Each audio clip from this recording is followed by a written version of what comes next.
Saat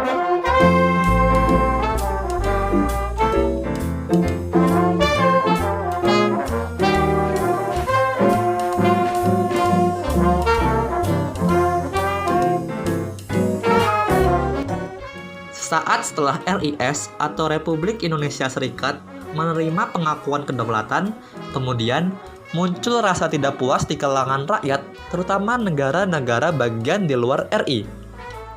Sejumlah 15 negara bagian atau daerah yang merupakan ciptaan Belanda masih terasa berbau kolonial, sehingga negara-negara bagian tersebut belum merdeka sepenuhnya. Beberapa negara-negara bagian ciptaan Belanda adalah sebagai berikut. Yang pertama, ada negara Indonesia Timur atau NIT. NIT merupakan negara bagian pertama ciptaan Belanda yang terbentuk pada tahun 1946 dan bubar pada tanggal 17 Agustus 1950. Yang kedua, ada negara Sumatera Timur.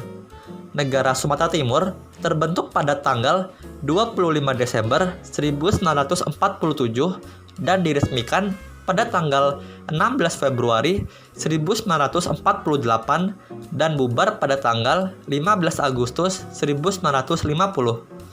Yang ketiga, ada negara Sumatera Selatan. Negara Sumatera Selatan terbentuk atas persetujuan Van Mook pada tanggal 30 Agustus 1948. Daerahnya meliputi Palembang dan sekitarnya. Presidennya adalah Abdul Malik. Negara ini bubar pada tahun 1950. Yang keempat, ada negara Pasundan atau Jawa Barat. Negara Pasundan adalah negara yang dibentuk secara politik untuk membela Indonesia. Negara ini terbentuk pada tahun 1949 dan bubar pada tanggal 8 Maret 1950. Yang kelima, ada negara Jawa Timur. Negara Jawa Timur terbentuk pada tanggal 26 November 1948 melalui surat keputusan Gubernur Jenderal Belanda. Lalu yang terakhir, yang keenam, negara Madura.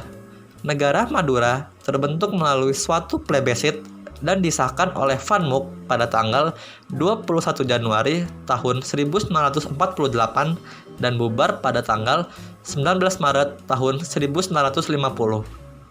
Selain 6 negara bagian tersebut, Belanda masih menciptakan daerah-daerah yang berstatus daerah otonom. Daerah-daerah otonom yang dimaksud ialah Kalimantan Barat, Kalimantan Timur, Dayak Besar atau daerah Kalimantan Tengah, daerah Banjar atau Kalimantan Selatan, Kalimantan Tenggara, Jawa Tengah, Bangka, Belitung, dan Riau Kepulauan. Setelah pengakuan kedaulatan, tuntutan bergabung dengan negara Republik Indonesia semakin luas.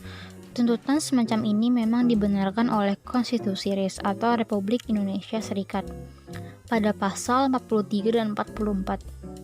Penggabungan antara negara atau daerah yang satu dengan daerah yang lain dimungkinkan karena dikehendaki rakyatnya. Oleh karena itu, pada tanggal 8 Maret 1950, pemerintah RIS dengan persetujuan DPR dan Senat RIS mengeluarkan Undang-Undang Darurat Nomor 11 Tahun 1950 tentang tata cara perubahan susunan kenegaraan RIS. Setelah dikeluarkannya undang-undang tersebut, maka negara-negara bagian atau daerah otonom seperti Jawa Timur, Jawa Tengah, dan Madura bergabung dengan Republik Indonesia di Yogyakarta. Karena semakin banyaknya negara-negara bagian atau daerah yang bergabung di Republik Indonesia, maka sejak tanggal 22 April 1950, negara RIS hanya tinggal 3, yakni Republik Indonesia sendiri, negara Sumatera Timur, dan negara Indonesia Timur. Perdana Menteri Republik Indonesia RIS, Muhammad Hatta mengadakan pertemuan dengan Sukawati, perwakilan dari negara Indonesia Timur, dan Mansur dari negara Sumatera Timur. Mereka sepakat membentuk Negara Kesatuan Republik Indonesia atau NKRI. Perdana Menteri Republik Indonesia Serikat, Muhammad Hatta, mengadakan pertemuan dengan Sukawati dari negara Indonesia Timur dan Mansur dari Sumatera Timur. Mereka sepakat untuk membentuk Negara Kesatuan Republik Indonesia, sesuai dengan usul dari DPR Sumatera Timur.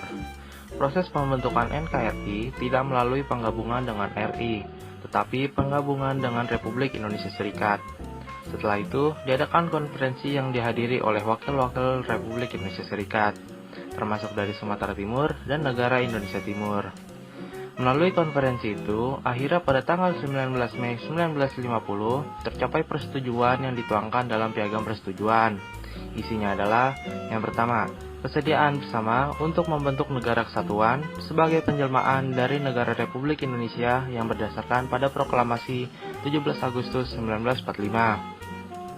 Yang kedua, penyempurnaan konstitusi RIS dengan memasukkan bagian-bagian penting dari Undang-Undang Dasar Republik Indonesia tahun 1945. Dan untuk ini diserahkan kepada panitia bersama untuk menyusun rencana Undang-Undang Dasar Negara Kesatuan. Panitia bersama juga ditugaskan untuk melaksanakan isi Piagam Persetujuan 19 Mei tahun 1950. Pada tanggal 12 Agustus tahun 1950, pihak KNIPRI menyetujui rancangan UUD menjadi UUD sementara. Kemudian, tanggal 14 Agustus tahun 1950, DPR dan Senat RIS mengesahkan rancangan UUD sementara KNIP menjadi UUD yang terkenal dengan sebutan Undang-Undang Dasar Sementara atau UUD tahun 1950. Selanjutnya, pada tanggal 15 Agustus 1950 diadakan rapat gabungan Parlemen DPR dan Senat RIS. Dalam rapat gabungan ini, Presiden Soekarno membacakan Piagam Persetujuan terbentuknya Negara Kesatuan Republik Indonesia.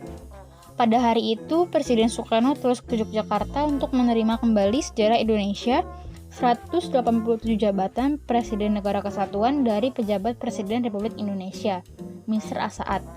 Dengan demikian berakhirlah riwayat hidup negara RIS atau Republik Indonesia Serikat. Dan secara resmi tanggal 17 Agustus 1950 terbentuklah kembali Negara Kesatuan Republik Indonesia. Soekarno kembali sebagai presiden dan Muhammad Hatta sebagai wakil presiden Republik Indonesia. Mohon maaf bila ada kesalahan kata maupun ucapan. Sekian dari kami. Terima kasih.